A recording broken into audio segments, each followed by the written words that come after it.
भारत सरकार में 2927 राजनीतिक पार्टियां रजिस्टर्ड, जो कि अपने सांसद विधायक चुनती हैं, उसके बाद अपने मुख्यमंत्री प्रधानमंत्री। ऐसे ही एक नई पार्टी कॉकरोच जनता पार्टी आजकल बहुत ही वायरल है। आजकल वो सोशल मीडिया पर, चाहे एक्स हो, चाहे इंस्टाग्राम हो, चाहे फेसबुक पे हो, हर जगह आप देखेंगे कॉकरोच जनता पार्टी बहुत ही ज्यादा ही वायरल चल रही है। क्या है कॉकरोच जनता पार्टी? किसने बनाया है इसको? किसने किस उद्देश्य से इसका निर्माण किया है? क्या यह आगे भविष्य में चुनाव लड़ सकती है?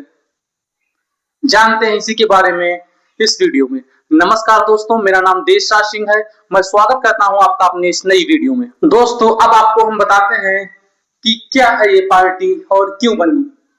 दोस्तों, कॉकरोच जनता पार्टी, आपको पहले स्पष्ट बता दें, ये एक मजाक के तौर पे पार्टी बनाई गई है। इसको बनाने का उद्देश्य केवल इतना है कि जो हमारे मुद्दे हैं, जैसे कि आजकल बहुत ही ज्यादा मुद्दा चल रहा पेपर लीक का। नीट का पेपर लीक हो गया, लेकिन उसके विषय में कोई नहीं बोल रहा।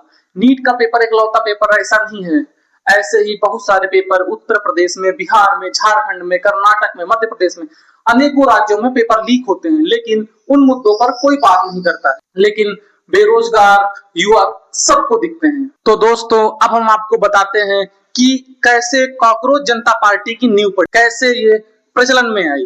कोर्ट में अधिवक्ता संजय दुबे जी ने एक याचिका दायर की थी 15 मई 2026 को, जिसकी सुनवाई chief justice of India Suryakant ji और justice Joymalya sir ji कर रहे थे। इसी बीच justice sir, there are already parasites in society who attack you people, you attack the system, and you want to join hands with them. No. I understand, Lawrence. I understand. Have you seen there are youngsters like cockroaches. They don't get any employment. They don't have any place in profession. Some of them become media. Some of them become social media. Some of them become RTI activists. Some of them become another activists, and they start attacking everyone. एक मौखिक बयान देते हैं कि कुछ बेरोजगार युवा एकदम कॉकरोच और परजीवी की तरीके से होती हैं। परजीवी का मतलब यह है कि जो दूसरों पे डिपेंड होना, उस तरीके से होते हैं। उनको ना तो कोई खुद का रोजगार मिलता है, ना ही खुद के पैसे में सटीक बैठ पाते हैं। इसमें से कुछ सोशल मीडिया पर चले जाते हैं, इनको कहीं जगह ही नहीं मिलती है। कुछ मीडिया में चले जाते हैं, कुछ आरटीआई के कार्यकर्ता बन जाते हैं। यहीं से शब्द निर्माण हुआ कॉकरोच का। जस्टिस सर के द्वारा कहा हुआ कॉकरोच शब्द इतना वायरल हुआ एक्स पर, सोशल मीडिया, इंस्टाग्राम, फेसबुक पर वो इतना वायरल हो गया कि वो भारत के कोने कोने तक पहुंच गया। उसके बाद हालांकि सर ने एक दूसरा बयान जारी किया।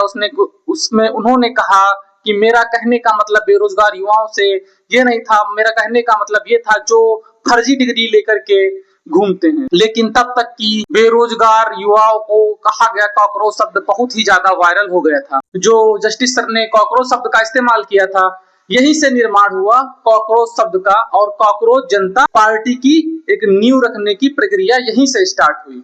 जब ये कॉकरोच शब्द वायरल हो रहा था, तो ये कॉकरोच शब्द इतना वायरल हुआ कि चारों तरफ फैल चुका था। इसी शब्द को लेकर के एक अभिजीत दीपके, जो कि महाराष्ट्र प्रदेश के औरंगाबाद के संभाजी नगर के रहने वाले हैं, उनके दिमाग में घूमने लगा और ये कॉकरोच शब्द उनके दिमाग में घर कर गया।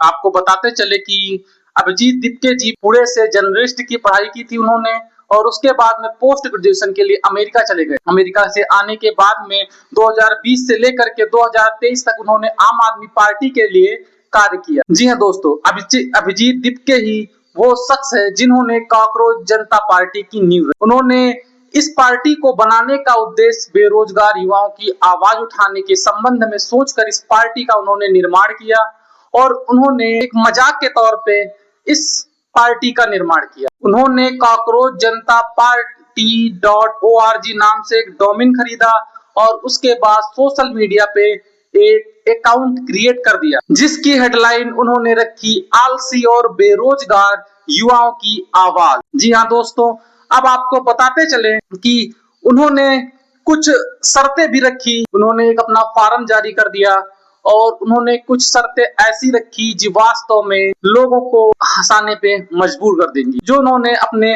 पार्टी के लिए रखी थी। उन्होंने कुछ नियम बनाए अपने पार्टी में शामिल होने के लिए, कि हमारे पार्टी में शामिल होने के लिए व्यक्ति बेरोजगार हो और शारीरिक रूप से बहुत ही आलसी होना चाहिए। जो 24 घंटे में से 11 घंटे सोशल मीडिया पर अपना समय बिताता हो और किसी भी मुद्दे को लेकर सोशल मीडिया पर वो अपनी भड़ास निकाल सके। जो कि शर्त रखी अपने पार्टी में जुड़ने के लिए, वो सारी शर्तें लिख करके कॉकरोच जनता पार्टी के नाम से .org नाम से जो उन्होंने अपनी वेबसाइट बनाई थी उस पे अपलोड कर दी।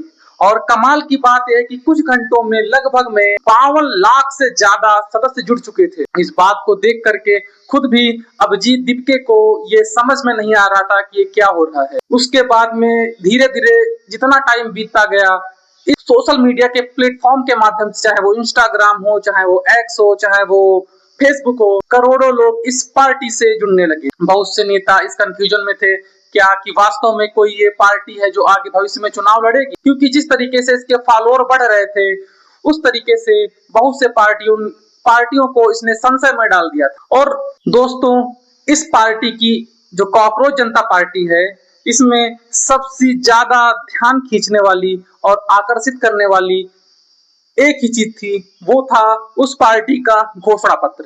जी हाँ दोस्तों, उन्होंने उसमें भी कुछ अपनी पहले से नियम बना रखे थे कि अगर हमारी पार्टी सत्ता में आई तो हम क्या करेंगे। उन्होंने पहला नियम बनाया कि न्यायाधीशों पर रोक। उनका कहने का मतलब ये था कि न्यायाधीश जो जस्टिस हैं, मतलब न्यायाधीश हैं जो बड़े बड़े पदों से रिटायर्ड होने के बाद में पार्टी में शामिल हो जाते हैं, जिनको अपनी पार्टी में बड़े बड़े पद दे करके आकर्षित कर लिया जाता है, इस तरीके का उन्होंने कहा कि किसी भी जस्टिस को पार्टियों में शामिल करने के लिए हमारी कॉकरोच जनता पार्टी रोक लगाएगी। उसके बाद उन्होंने अपने घोषणा पत्र में दूसरी बात है कि चुनाव आयोग पर जवाबदेही है। जी हाँ दोस्तों, उनका कहने का मतलब ये था यदि कोई नागरिक का वैध वोट काटा जाता है तो मुख्य चुनाव आयोग को UAPA के तहत गिरफ्तार किया जाए, क्योंकि वैलिड वोट को काटना और उसे वोट न देने का अधिकार देना एक आतंकवाद जैसा जुर्म है। और उन्होंने कहा कि कैबिनेट में 50% महिलाओं की साझेदारी होनी चाहिए। उसके बाद उन्होंने एक बहुत ही अच्छी बात रखी कि मीडिया को स्वतंत्रता, यानी कि जो ये बड़े बड़े लोग हैं, अंबानी, अडानी, इनकी पर्सनल जो मीडियास हैं, इन चीजों को हटा करके मीडिया को एकदम स्वतंत्र तरीके से रहने का अधिकार दिया जाए। उसके बाद एक और बात उन्होंने अपने घोषणा पत्र में शामिल की, दल बदलू नेता पर प्रतिबंध लगा देना। उन्होंने कहा कि अगर कोई नेता दल बदलता है तो वो 20 साल तक ना कोई समाज सेवा कर सके, ना कोई चुनाव लड़ सके, उसे चुनाव लड़ने के लिए 20 साल तक प्रतिबंध लगा दिया जाए। और इसी तरीके से उन्होंने जो अपना घोषणा पत्र तैयार किया और सोशल मीडिया पे अपलोड किया, इस चीज को देख करके बहुत से बेरोजगार युवा आकर्षित हुए। तो दोस्तों, जब इन घोषणाओं के साथ में घोषणा पत्र जो कॉकरोच जनता पार्टी के द्वारा डाला गया था, वो सोशल मीडिया पर लोगों को अपना ध्यान आकर्षित करने पे मजबूर कर, वही घोषणा पत्र जो उसके नियम जो शर्तें थी, वही हर एक युवा को अपनी तरफ लुभा रही थी। इस टाइम पे कॉकरोच जनता पार्टी का इतना क्रेज हो गया कि इसमें करोड़ों लोग जुड़ चुके हैं। अब सवाल ये उठता है, क्या कॉकरोच जनता पार्टी भविष्य में चुनाव लड़ सकती है? आपको बताते हैं कि कॉकरोच जनता पार्टी को बनाने का उद्देश्य केवल एक इस तरीके का था कि वो केवल मजाक के तौर पे बनाया गया था। ये पार्टी केवल मजाक में इतनी बड़ी तैयार हो गई, जिसका बनाने का उद्देश्य केवल इतना था कि जो समाज में मुद्दे हैं वो सरकार तक उठाना था। जिन मुद्दों पे सरकार का ध्यान आकर्षित नहीं होता है, उन मुद्दों पर सरकार का ध्यान आकर्षित करना था। लेकिन कॉकरोच शब्द ऐसा है जिसको निर्वाचन आयोग कभी भी रजिस्टर्ड नहीं कर सकता। कुछ लोगों का मानना है चुनाव आयोग इस शब्द को, जो कि कॉकरोच जनता पार्टी है, इस शब्द को वो रजिस्टर्ड नहीं करेगी। दोस्तों, कॉकरोच ऐसा शब्द है जो शायद रजिस्टर्ड नहीं हो सकता। तो भविष्य में ये पार्टी चुनाव तो नहीं लड़ेगी, लेकिन इस पार्टी ने इतना कर दिखाया कि समाज के जितने युवा और बेरोजगार थे उन सबको एक पास जोड़कर इकट्ठा कर दिया। मजाक में इतनी बड़ी पार्टी जो कि अभिजीत दीपके के द्वारा बना दी गई। लेकिन अगर कहा जाए कि चुनाव तो ये नहीं लड़ सकती, क्योंकि भारत सरकार के द्वारा इसको जो कॉकरोच शब्द है, इसको चुनाव आयोग के द्वारा रजिस्टर्ड नहीं किया जा सकता है। तो ऐसा कह सकते हैं कि शायद ये भविष्य में पार्टी रजिस्टर्ड नहीं हो सकती है। अगर ये पार्टी रजिस्टर्ड हो गई तो बड़े बड़े नेताओं को धूल भगाने का काम करेगी, क्योंकि इस तरीके से युवा इस पार्टी से बहुत अच्छी तरीके से जुड़ रहे हैं। लास्ट में निष्कर्ष यही निकलता है दोस्तों, ये पार्टी का बनाने का उद्देश्य केवल मजाक के तौर पे समाज के जो मुद्दे थे उनको सरकार तक पहुंचाने का, जो कि एक बहुत बड़ी पार्टी बन गई। तो अगर आपको ये वीडियो पसंद आई हो तो इसे लाइक करें, कमेंट करें, सब्सक्राइब करें और मिलते हैं आपको एक नई वीडियो में।